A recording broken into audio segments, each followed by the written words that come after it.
Bismillahirrahmanirrahim. Assalamualaikum warahmatullahi wabarakatuh.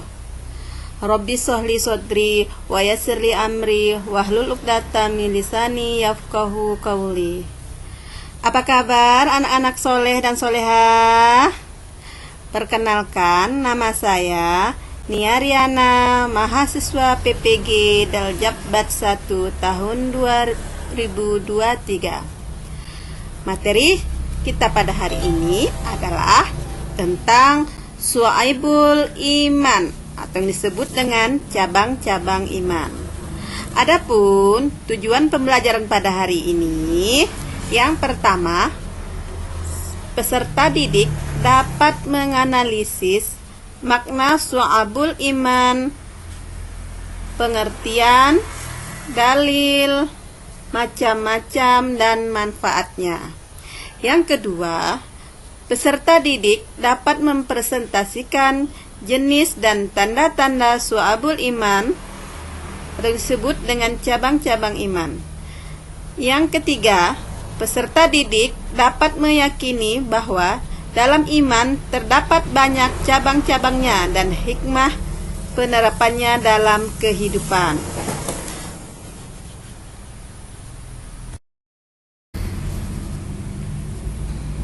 Selanjutnya, kita akan mempelajari tentang definisi Syu'aibul Iman. Syu'aibul Iman adalah konsep dalam agama Islam yang merujuk pada cabang-cabang atau aspek-aspek iman yang saling terkait. Istilah Syu'aibul Iman sendiri merupakan istilah dalam bahasa Arab yang dapat diterjemahkan secara harfiah sebagai cabang-cabang iman.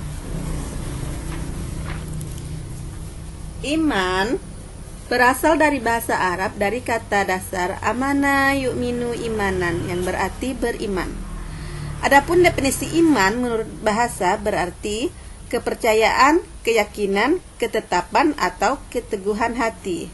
Menurut Imam Syafi'i dalam sebuah kitab yang berjudul mengatakan, sesungguhnya yang disebut dengan iman adalah suatu ucapan, suatu perbuatan, dan suatu niat, dan tidak sempurna jika salah satunya tidak bersamaan dengan yang lain. Nah, jika tidak ada salah satu itu tidak sempurna yang disebut dengan iman.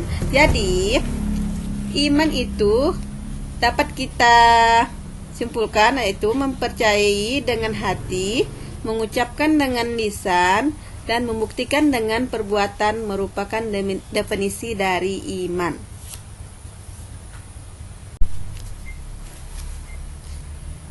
Baiklah, selanjutnya kita akan mempelajari tentang dalil naqli tentang Syu'aibul Iman, yaitu dari Abu Hurairah radhiyallahu an berkata, Rasulullah shallallahu alaihi wasallam bersabda, iman itu 77 lebih cabangnya.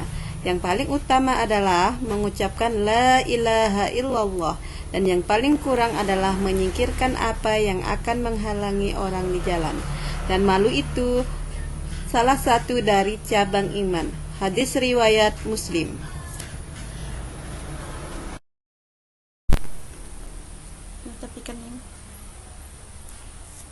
Baiklah, Ibu akan menjelaskan cabang-cabang iman. Cabang-cabang iman ada 3 macam. Yang pertama, cabang iman yang berkaitan dengan niat, akidah, dan hati. Yang kedua, yaitu cabang iman yang berkaitan dengan lisan. Dan yang ketiga, cabang iman yang berhubungan dengan perbuatan dan anggota badan. Nah, Ibu akan menjelaskan lagi, menyebutkan cabang-cabang yang berkaitan dengan niat. Cabang-cabang yang berkaitan dengan niat itu ada 30. Yang pertama, iman kepada Allah Subhanahu wa taala. Yang kedua, iman kepada malaikat Allah Subhanahu wa taala.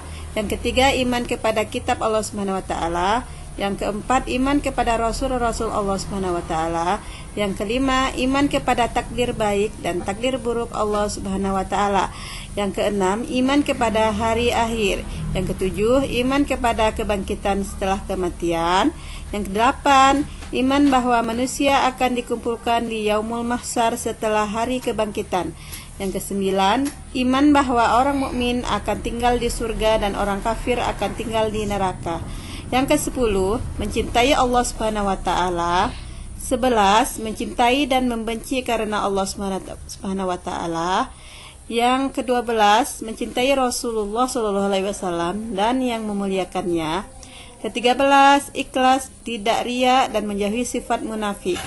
14, bertaubat, menyesal dan janji tidak akan mengulangi suatu perbuatan dosa. 15, takut kepada Allah Subhanahu wa taala. 16, selalu mengharapkan rahmat Allah Subhanahu wa taala. 17, tidak berputus asa dari rahmat Allah Subhanahu wa taala. 18, syukur nikmat. 19, menunaikan amanah. 20, sabar. 21, tawaduk dan menghormati yang lebih tua. 22, kasih sayang termasuk mencintai anak-anak kecil. 23, ridho dengan takdir Allah Subhanahu wa taala. Yang ke-24, tawakal. 25, meninggalkan sifat takabur dan menyombongkan diri. 26, tidak dengki dan iri hati. 27, rasa malu. 28, tidak mudah marah. 29, tidak menipu, tidak suudzon, tidak merencanakan keburukan kepada siapapun. 30, meninggalkan kecintaan kepada dunia termasuk cinta harta dan jabatan. Yang kedua yaitu cabang iman yang berkaitan dengan lisan.